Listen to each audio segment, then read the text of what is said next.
Hello friends, from this lecture we are going to start quick revision for your upcoming exams. So before I start the quick revision, uh, let us see the paper style of that exam. So that exam has four sections. Section A that contains 24 questions. Okay, and these 24 questions will be of objective type.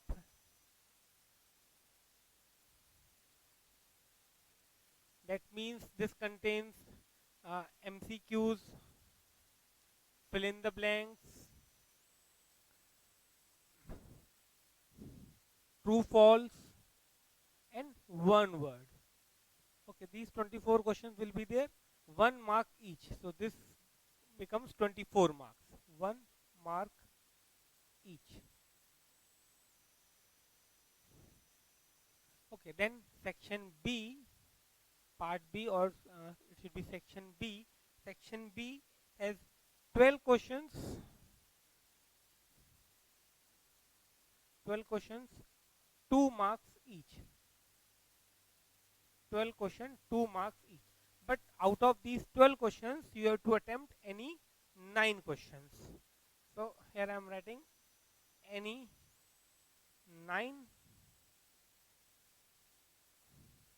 question out of 12.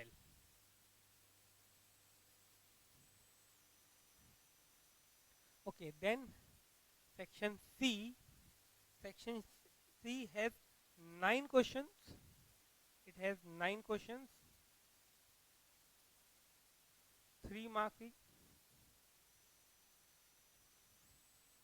3 marks each.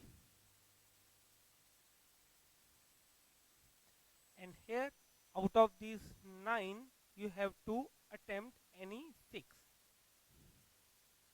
Any 6 question out of 9 questions. Out of 9 questions. Then section D. Section D has 8 questions. It has 8 questions, 4 marks each. 4 marks each.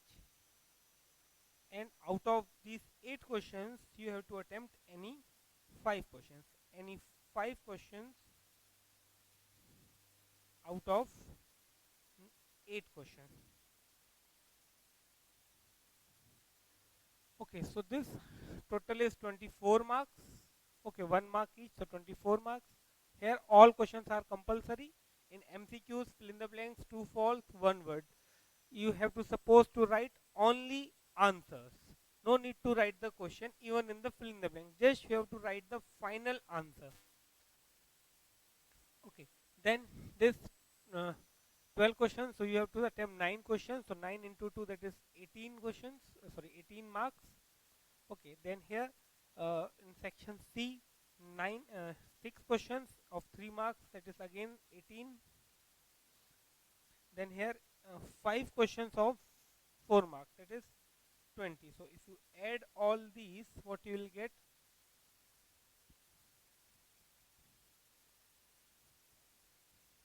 80 marks. So this is 80 marks paper. Okay, you'll get 3 hours for this. Okay, so I hope that this is clear to you. Okay, no need to write question in any of the section, neither in A, B, C or D. Okay, try to write the question paper in the sequential order. Do not uh, change the sections. For example, if you are attempting for the section B, do write all the uh, 6 or 9 question in that section only. For a while, suppose you are not getting answer of any one question, leave some space and then start section C.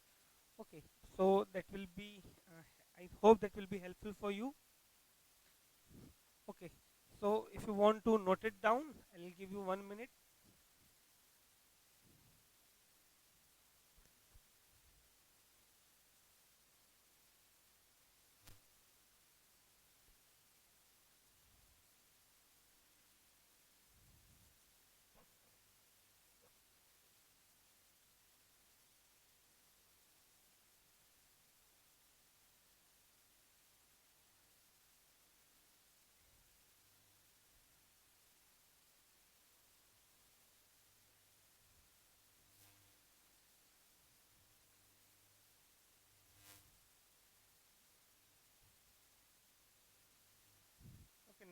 start quick revision.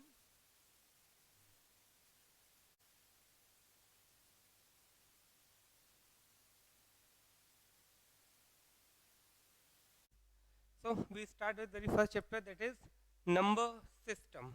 We'll revise these chapters quickly. So very first chapter is number system.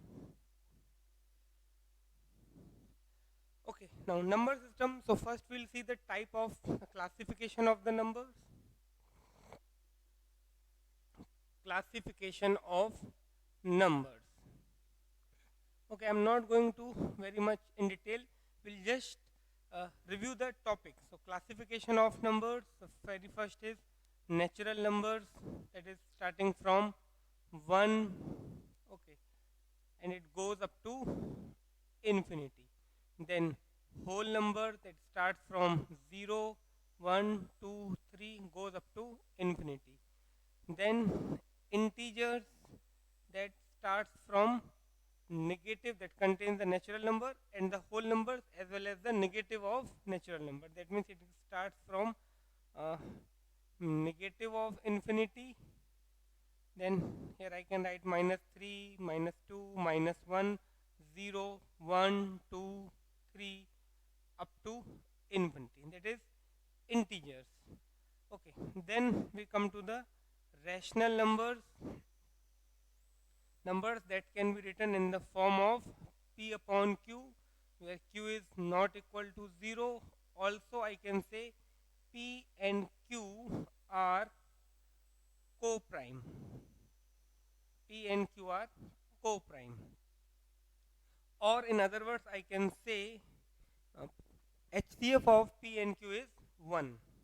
Okay. HCF of P and Q is equal to 1. They do not have any common factor. Co-prime, that means numbers which do not have any common factor. Okay, that are called the co-prime numbers. Okay, prime numbers, numbers which have only two factors. Having only two factors are called prime numbers. Having only two numbers are called prime numbers. Example, we can write 2, 5, 7. Okay, 3 is also prime number. Okay, so natural numbers, whole numbers, integers, rational numbers, prime numbers. Then we also have composite numbers. Okay, we also have composite numbers. Composite numbers, that means numbers which have more than two factors, or numbers which are not prime. Numbers having more than two factors. Having more than two factors. See, when I wrote having only two factors, having only two factors, not numbers, having only two factors. Okay, having only two factors. Having more than two factors. When I say having only two factors, that means uh, uh, number itself and the one. Only two factors. One is the number itself and another is one, unity. That means that number is divisible by only two numbers, either by itself or by one. Composite number having more than two factors. Example, I can write 9, 6, 20, 22. These are the composite numbers. So natural numbers, whole numbers, integers, rational numbers, prime number, composite numbers. Now next we will see the uh, irrational numbers. So if you want to see, no, as we are revising this, so I hope you have all these things already in your mind. Just we are brushing up. So do one thing, take a screenshot for your convenience.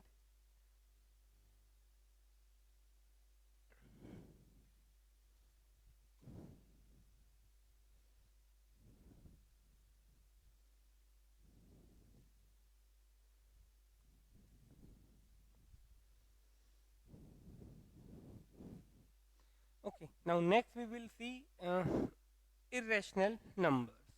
Next is irrational numbers, or before we come to the irrational numbers, we'll see how to uh, insert the numbers between two given numbers. For example, suppose we have two so this was the first classification of the numbers. Now second, um,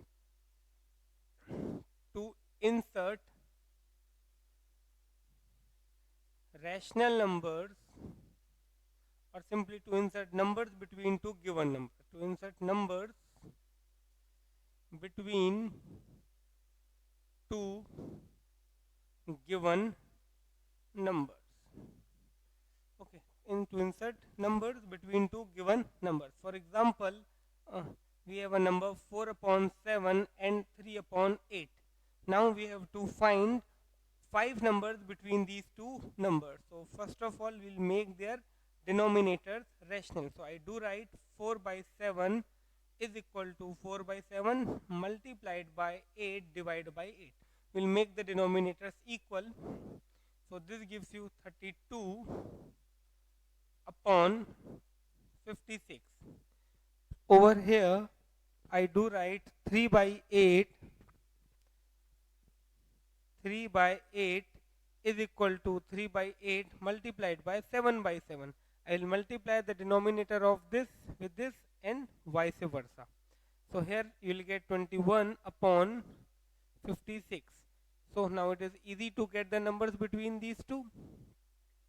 Okay, number is 21 upon 56. We have to find three numbers or four numbers or five numbers. So next will be 22 upon 56, then 23 upon 56, up to 30 upon 56 we can write. Then we'll check is it possible to simplify those numbers. We simplify them. So this is the one of the way to find the numbers between given set of numbers. This was the one way. Now there is one more way to find the numbers between two given numbers. Okay, suppose numbers are a and b. Suppose the numbers are a and b, and we have to find the numbers between them. Then I can write numbers between a and b is a plus b by 2. That means we can say average of the number will be the number between them. We'll see with the help of some example. Suppose we have to find five numbers or three numbers between numbers between 5 and 7. So first number I will write 5 plus 7 by 2, that is 12 by 2, that is 6. So here definitely I have 5 is less than 6 is less than 7. Now so as it is asked to find more than one number, so now what I will do, see, first I consider this as a, this as b. Now I have one number between these two, so I will consider a and b. So second number I can say 5 plus 6 by 2, that is 5.5. So here I can write 5 is less than 5.5 is less than 7. Okay. Now suppose I have to find one more number, third. So how I will do? I can find between these two or between these two, doesn't matter. Definitely it will be between the first and the last. So I am finding between 6 and 7. So 6 plus 7 by 2, that is 6.5. So here I have 5 is less than 5.5 is less than 6.5 is less than 6 less than 7. So here you can say these are the three numbers between the given set of numbers. Now this method generally a little bit hectic if the numbers are like 1 upon 13 and 7 upon 15. Then this method will take extra time. So that's why we generally use the first method that I discussed just right now to find the numbers between two given numbers. Okay, now next we will see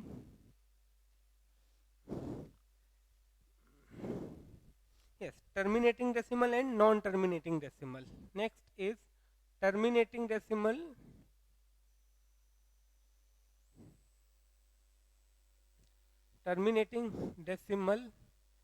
and non-terminating decimal.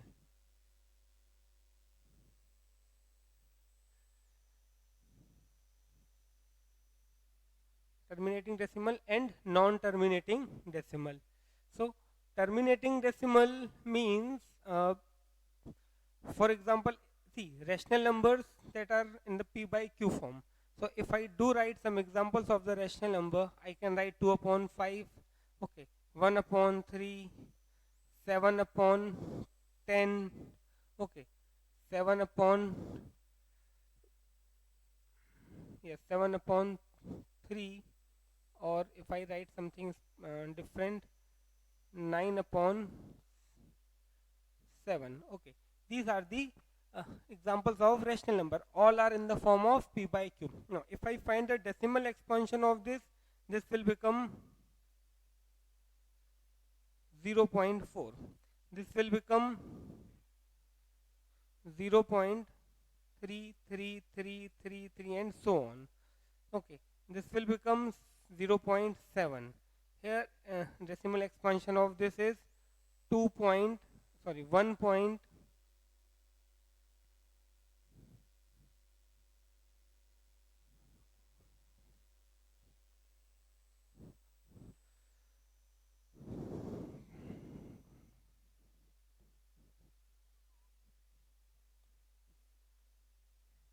okay.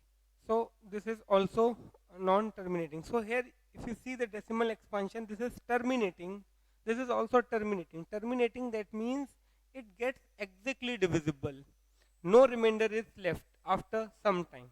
But over there, you'll continuously find the remainders. Here also, you'll continuously find the remainders. So this is the terminating decimal, terminating decimal. These two are the non-terminating decimal. So these are also rational numbers. So these are the terminating decimals and non-terminating decimals. Now, see, as I'm saying, for example, 2.434343 and so on. So it is non-terminating decimal. This dot shows this is non-terminating decimal. As it is non-terminating decimal, and just right now we saw it is a rational number. As it is a rational number, definitely there must be a way to write it into the p by q form, because we know every rational number can be represented in the form of p by q form. This is rational. Non-terminating decimal is rational. Terminating decimal, it is also rational. Okay, so now we'll see how to write non-terminating decimals into p by q form. So next thing we'll see non-representation of representation of non-terminating decimals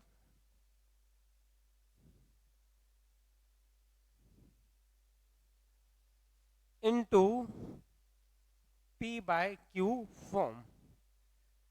Okay, we have a number which is non-terminating decimal and we have to write it into p by q form. So let us see with the help of some example.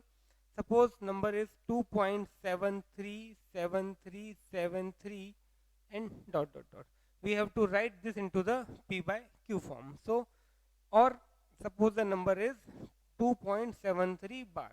This is the way to represent the number. As two digits are being repeated, so I kept bar on two digits. We have to represent this number into p by q form. So we'll start with, let suppose x is equal to 2.73 bar. Okay, therefore I do write x is equal to 2.737373 and so on.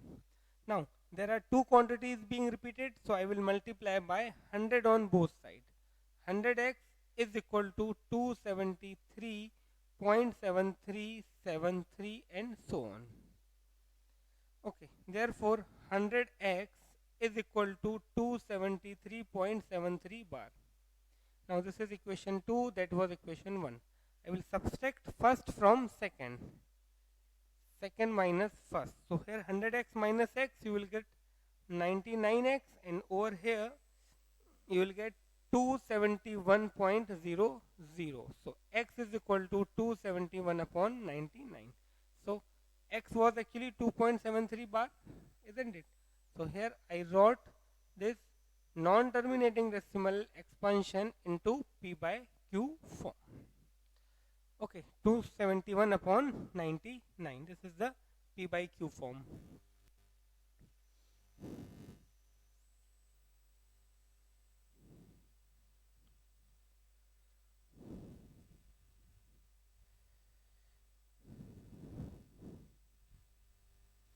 Okay, now we'll see some of the characteristics of.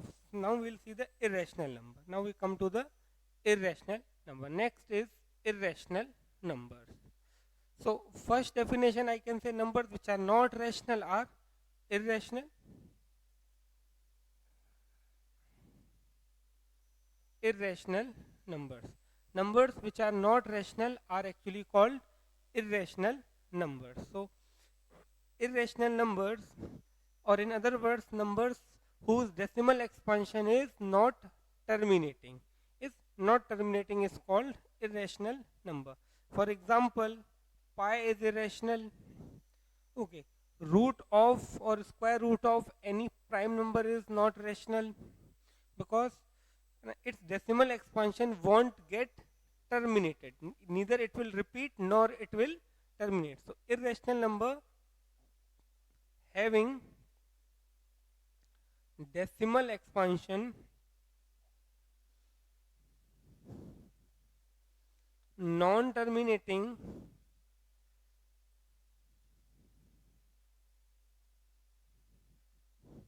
non-repeating, neither it will terminate nor it will repeat itself. So these are the examples of irrational numbers. Cube root of 9, this is also is an irrational number. In the decimal form, I can write 2.414114144 4 times 1.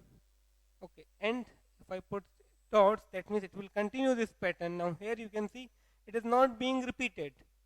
Is it, neither it is this dot shows it is not terminating, and it is not repeating. You can see it is 4 1, then 4 1 1. It is not like 4 1 4 1 4 1.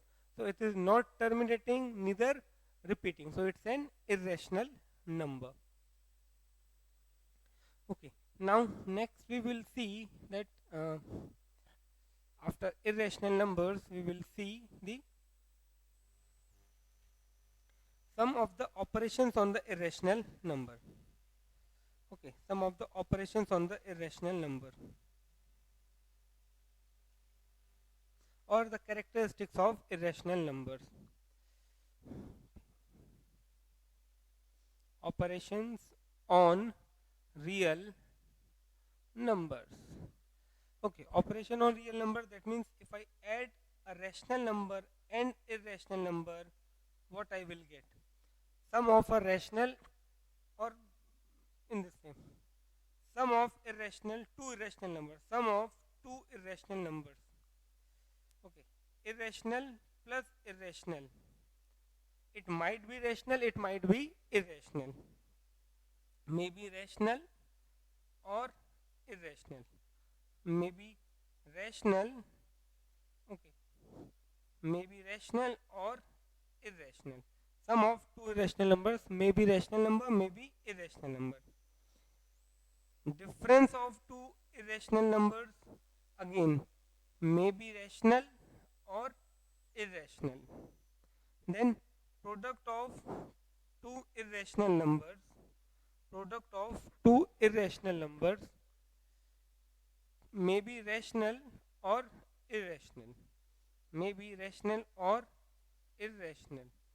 Then quotient of two irrational numbers, quotient of two irrational numbers may be rational or irrational. Okay, these are the operations on the real number. Now, if we talk about rational and irrational, now sum of a rational and irrational number is always irrational. Difference of a rational and irrational number is always irrational. Product of a rational and irrational, it might be rational or irrational. Okay, if I multiply a rational and irrational number, So it might be rational or rational. See, if I take rational number as 0 and irrational number as root 2, then definitely their product will be rational or rational. But if I say of non-zero rational and irrational, then definitely it will be irrational. Next, quotient of rational and irrational. Rational upon irrational, that is always irrational. So these are the operations on real number. So if you want to take a screenshot of this, make it that, then we'll see come to the next concept.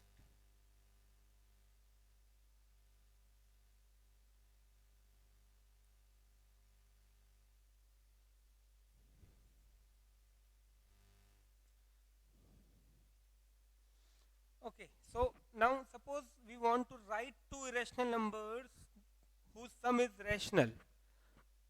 Sum of two irrational number whose sum is rational. So I can write in this way: 2 plus root 3 plus 2 minus root 3. These two are irrational and their sum become 4, which is rational.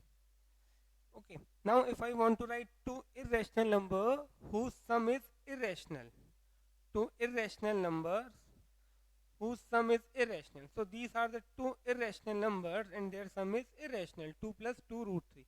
So in that way we can write the examples of all these. Okay, so now next we will see how to find the numbers between two given set of numbers.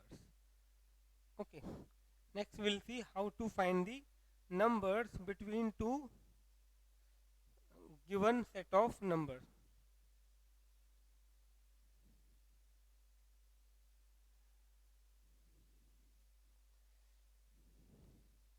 Okay, suppose we have, let me take some examples.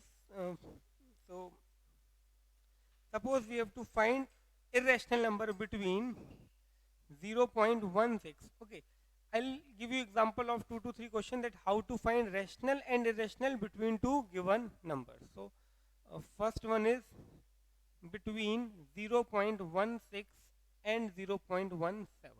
Suppose I have to find rational.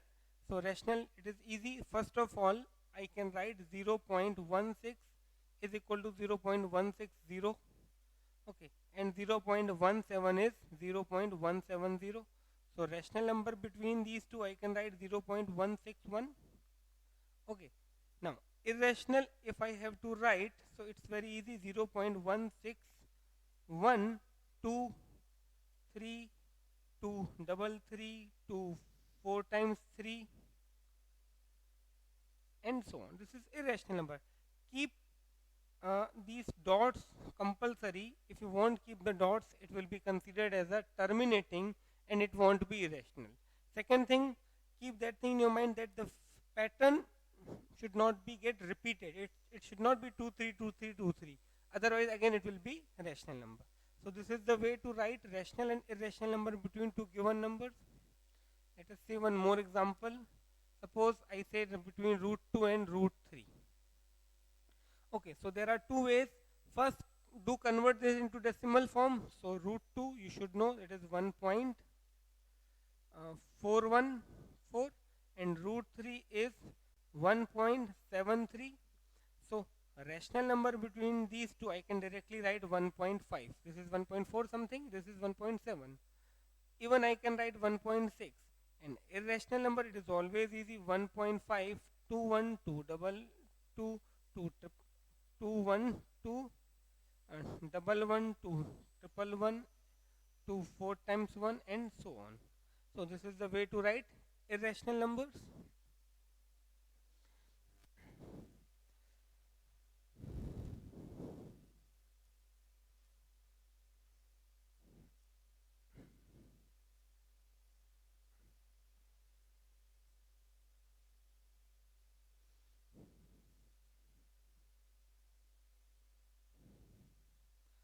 Okay, so now one thing more, that how to represent irrational number on number line, that we'll see how to represent irrational number on number line. Okay. To represent represent irrational number on number line. Okay, to represent irrational number on number line. So there are two ways. First one is known as spiral method. For that you must know the Pythagoras theorem. Okay, suppose I have to represent root 2, root 3 on the number line. So what I will do, I will draw a line in this way, line L. I will take O as the uh, origin. Now for root 2, see, for that you must know the Pythagoras theorem. Pythagoras theorem we apply in a right angle triangle. So this is a right angle triangle. If I take this one unit, if I also take this one unit, and according to Pythagoras theorem this should be root 2 units. Okay, so I will use this theorem or this concept to represent root 2 on the number line. I will take a point A such that OA equal to 1 unit. Then I will uh, draw a perpendicular on line L. Then I will mark a point B on this again such that AO equal to 1 unit. Then I will join OB. As this is 1, this is 1. So according to Pythagoras, OB will be root 2. OB will be 2. OB square will be 2. So this OB is root 2. Now I will take O as the center, and this way I will draw an arc wherever it cuts the line L. That point represent the root 2 on the number line. Now suppose I have to represent root 3. For that what I will do, again I will draw a perpendicular. So see, now this is root 2, so I will draw 1 unit more. So according to Pythagoras theorem, root 2 square plus 1 square. So when I join this, I will get OC as root 3, and this point, suppose this is Z, gives me root 3, and so on. So this is the one of the method known as, also known as spiral method. So that was root 3. Okay, now there is one more method to represent these numbers on the number line. Suppose I have a number like root 2.9. I have to represent the numbers which are in decimal on the number line. Then in that case spiral method may or may not work. Okay, so for that what I will do, there is a universal method. What I will do for that, see, as it is root 2.9, so first of all I will draw a line L. I will take a point O on it. Okay, then I will take a point A such that OA equal to 2.9. Suppose I have to represent root 7.3. So I will take A such that OA equal to 7.3, not root 7.3, only 7.3. Okay, if I have to represent 10.5, then I will take A such that OA equal to 10.5 units. Now after this I will take one more point. Here it was root 2.9. Okay, then I will take a point B such that AB equal to 1 unit. Whatever is OA, AB always should be 1 unit. Now next what I will do, I will draw the perpendicular bisector of OB. I will draw the perpendicular bisector of OB by taking O as the center and B as the center. Okay, so this will be the perpendicular bisector. Let this point is Z. Okay, now by taking this center, I will draw a semicircle. This will come something like this. Okay, now at O, I will draw a perpendicular which meets the semicircle at point, let the point is Z. So this AZ is the required root 2.9. Now what I will do, I will measure this radius, and as I assume this as origin, so from this I will draw an arc which meets the line L at point. Let the point is Q, then I will say OQ is the root 2.9. Okay, so I hope you are getting these things. We are just revising in short all these concepts. So okay, so that is number system. about numbers. Now, number system also contains one more thing, that is exponents of real numbers. Okay, exponents of the real number. That means next concept we are going to see is exponents of real numbers as well as rationalization. Okay, so next we will see exponents and the rationalization. Okay, that is part of number system only. Exponents of real numbers, exponents of real numbers,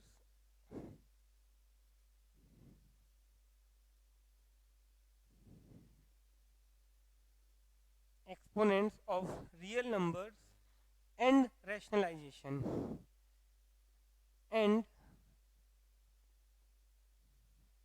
rationalization. Okay, so first of all we see the laws of exponents and other rules, and then we see one or two different type of question based on this. Okay, so first we will see the laws of exponent. Laws of exponents. Okay, laws of exponents. In this, first one is x raised to m. The first law is called the product law.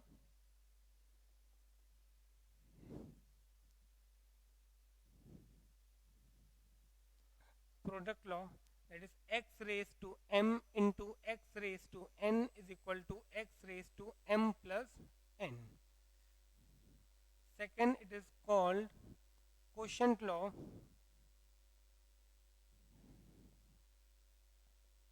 That is x raised to m divided by x raised to n is equal to x raised to m minus n. Third, it is called power law. That is x raised to m raised to n is equal to x raised to m multiplied by n. Now, next is x into y raised to m, that is x raised to m into y raised to m. Next is x upon y raised to m is equal to x raised to m divided by y raised to m. So these are the basic laws of exponent. Now there are some useful results. Okay, so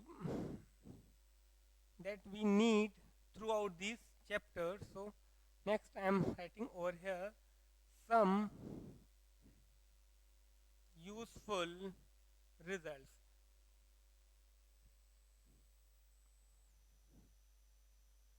Based on these laws only. So in this, first one is x raised to 0, that is equal to 1. Next is x raised to minus 1 is equal to 1 upon x. Okay. Or I can write x is equal to 1 upon x raised to minus 1. Third is x raised to minus m is equal to 1 upon x raised to m, or x raised to m is equal to 1 upon x raised to minus m. Fourth, x upon y raised to minus m is equal to y upon x raised to m. Actually, in short, second, third and fourth are same laws. They are not that much different. There are different variation of the same law. Simply what we are doing, whenever we need the positive power, we take the numerator in the denominator. Here it was minus 1, x raised to minus 1 in the numerator. To make it positive, I took x in the denominator. Similarly over here, to make it to make it positive, I took it in the denominator. Or in other words, we can say whenever we have to change the sign of the exponent, we have to change the sign of the power or the exponent, we take it from the numerator to denominator or vice versa. Similarly over here. Then after this, root of x is equal to x raised to 1 by 2. Then nth root of x is equal to x raised to 1 by n.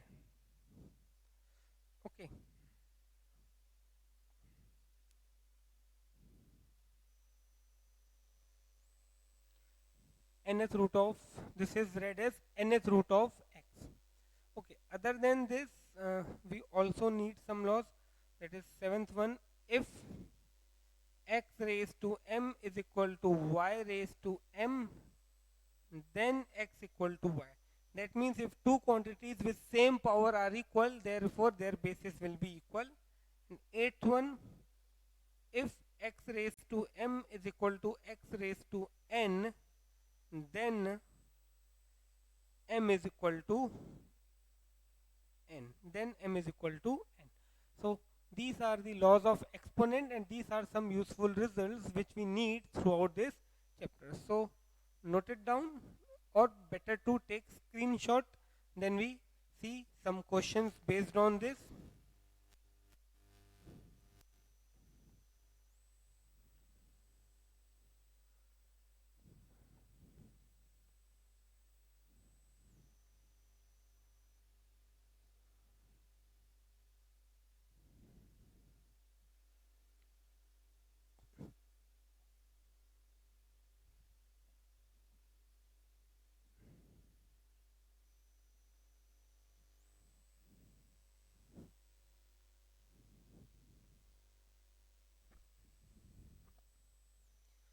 Okay, now we'll see some mm, questions based on uh, these laws.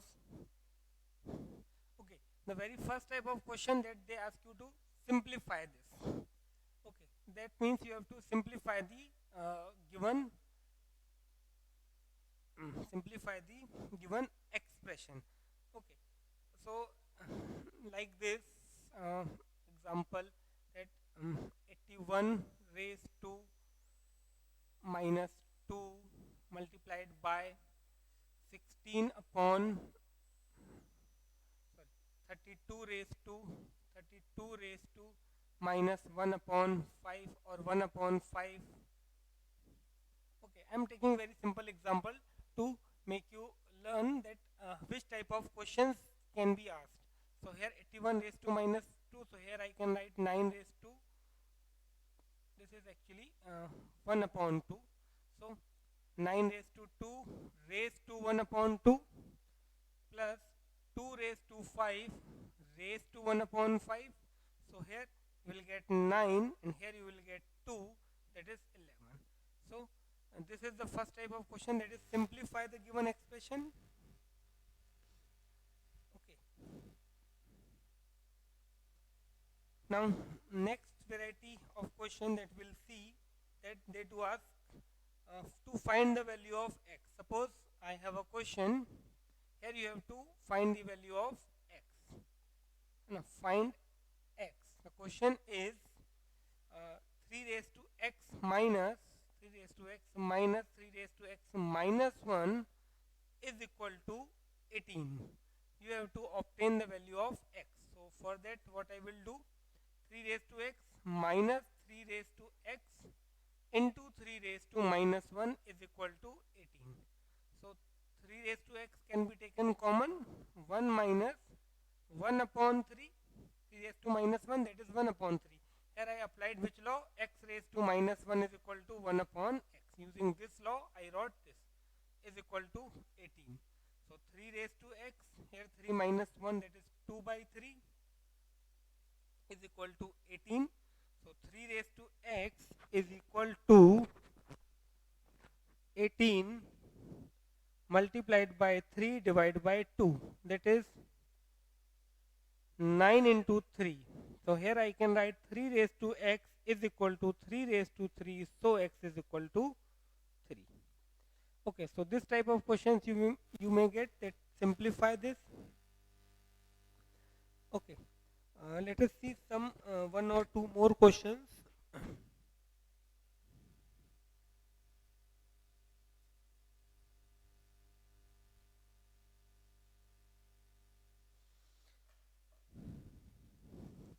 Okay, so let me solve you one more question for you.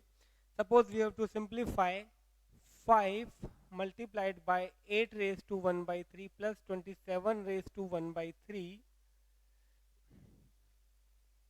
raised to 3 raised to 1 by 4. raised to 3 and again raised to 1 by 4. Okay,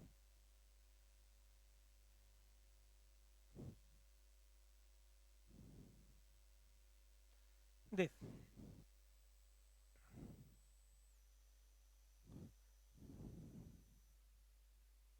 Okay, so let us simplify this 5. Now 8 raised to 1 by 3, that is 2 raised to 3 raised to 1 by 3, plus 3 raised to 3 raised to 1 by 3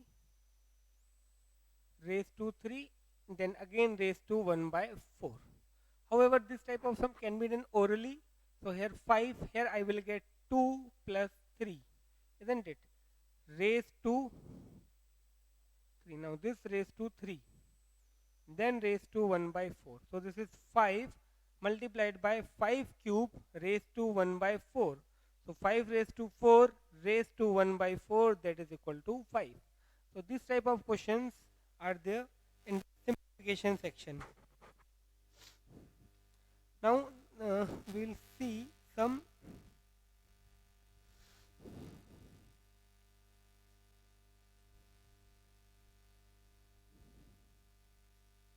Okay, let us see one more question to in which we have to find the value of x. If 2 raised to 5x divide by, okay, if 2 raised to 5x,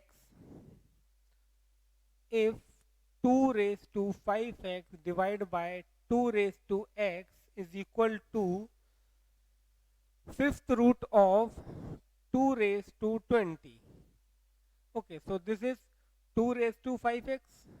Now here we can apply the which law? Quotient law. So here it will become 5x minus x. Now as I told you, this means nth root. So this is actually 2 raised to 20 raised to 1 by 5. I gave you this nth root of x means x raised to 1 by n. So here 2 raised to 20 raised to 1 by 5. Now here I will apply the law of 5x minus x. So here I will 4x, and here 2 raised to 20 into 1 by 5. So 2 raised to 4x is equal to 2 raised to 4. Okay. Now here bases are same, so I can say 4x equal to 4. Here I apply this law. If x raised to m is equal to x raised to n, then m is equal to n. Okay, bases are same, so I compare the exponents. 4x equal to 4, so x is equal to 1. Here again I use the same law. Bases were same, so I compare the exponents. Okay.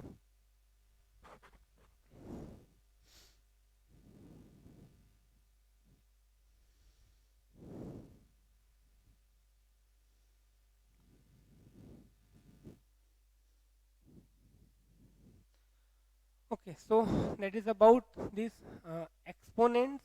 Now we'll see one more concept, that is surds.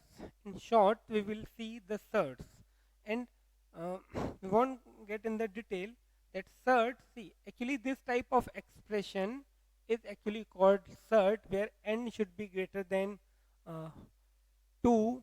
Okay, and this complete number must be irrational, where x must be rational. Okay, like third root of 2. Okay, this is completely irrational. This number is irrational. So this is a surd. Okay, here I am writing that word surd. We discuss this. In this section, generally they do ask that 2 or 3 surds will be given to you, and you have to arrange those surds in ascending or descending order. Okay, so let us see one question, how to arrange the surds in the ascending or descending order. Okay, the question is, write the following surds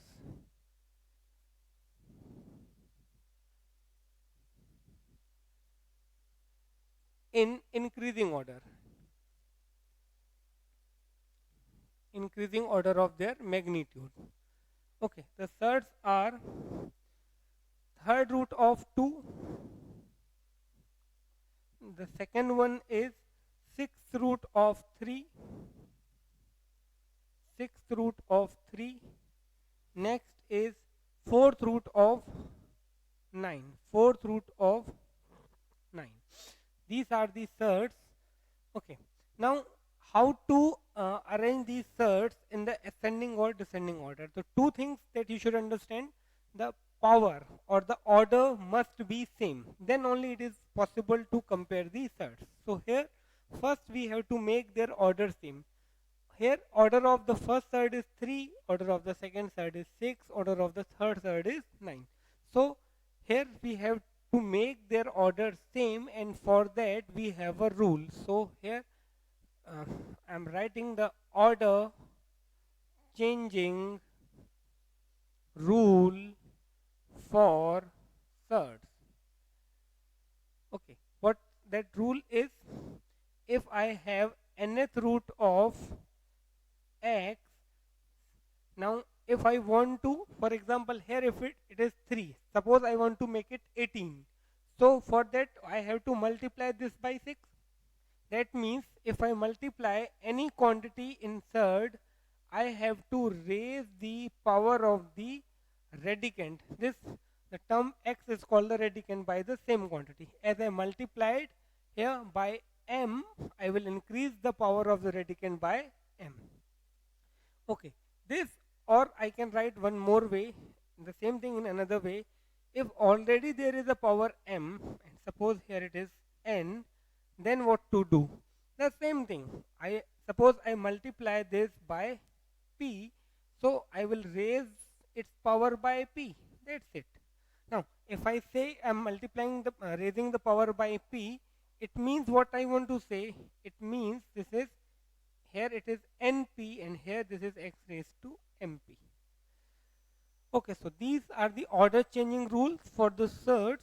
So now here we will see that how to apply this. Now, to compare the surds, first of all I will make their orders same. To make their orders same, definitely we need this rule. Now what order they should have? For that we have to find the LCM of the orders. So here LCM of 3, 6 and 9 is 18. That means now I have to make the order of all these surds equal to 18. Okay. So how I will do this? See, here it is the first surd. I am writing the very first surd. It is third root of 2. Okay, I want to make its order 18. For that I have to multiply this 3 by 6. Okay, so here I do this. So I raise the power of the radicand by 2. This. Or in other words, I can write this here 18, here 2 raised to 6, that is 64. Okay, then next, third, sixth root of 3. Now to make it 18, I have to multiply it by 3. So here I have to raise its power by 3. So this will be 18, and here it will be 27. Now the third one is ninth root of 4. So here I have to multiply it by 2. So I will raise the power of the radicand by 2. So here it will become 18th root of 16. Now all these have same order. Now we'll simply compare the radicand. As 64 is greater than 27 is greater than 16, therefore, but obvious, 18th root of 64 will be more than 18th root of 27 will be more than 18th root of 16. So finally I have the original form, that is third root of 2 is greater than sixth root of 3 is greater than ninth root of 4. So this is the way to arrange the uh, surds in the correct order of their magnitude. Okay, so these are the this is all about the surds. Okay, so let us see one more question. Okay, so I hope you took the screenshot. So now we'll see the one more question related to the exponents generally these type of questions may be asked. So mm, here is the first question: a raised to x. If here is the next question: if a raised to x is equal to b raised to y is equal to c raised to z, a raised to x equal to b raised to y is equal to c raised to z, and b square equal to ac, and b square is equal to ac, then you have to find the value of y. Then y in terms of in terms of x, y, and z. Definitely you will get MCQ, so you have to find among those in terms of x and z. Actually, y is that we have to find. So, how to solve this? Let us see. See, these three are equal. Okay, so I'm assuming this is equal to k. Okay, so a raised to x is equal to k. So here I can write a raised to x raised to 1 upon x is equal to k raised to 1 upon x. I took the power 1 upon x on both sides. So here uh, this will be a is equal to k raised to 1 upon x. Similarly, I have b raised to y is equal to k. So now I will take the power 1 upon y on both sides. So k raised to 1 upon y. So here I will get b is equal to k raised to 1 upon y. Similarly, c raised to z is equal to k, that is c raised to z raised to 1 upon z is equal to k raised to 1 upon z. So c is equal to k raised to 1 upon z. So here I got the values of a, b, and c. Okay, so now there is a relation between b, a, and c. So now b square is equal to ac. I will put these values of a, b, c. So b is k raised to 1 upon y. K raised to 1 upon y square is equal to ac, that is k raised to 1 upon x into k raised to 1 upon z. So this k raised to 2 upon y is equal to k raised to 1 upon x plus 1 upon z. Here I applied the one of the law of exponent, that is product law. Bases are same, I will add the powers.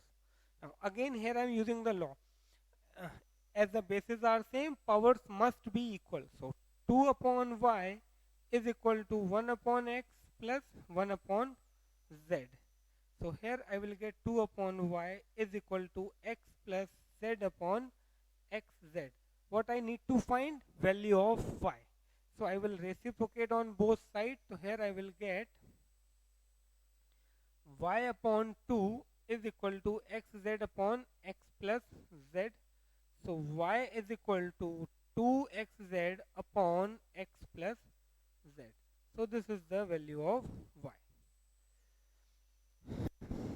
Okay, so uh, please take its screenshot as well.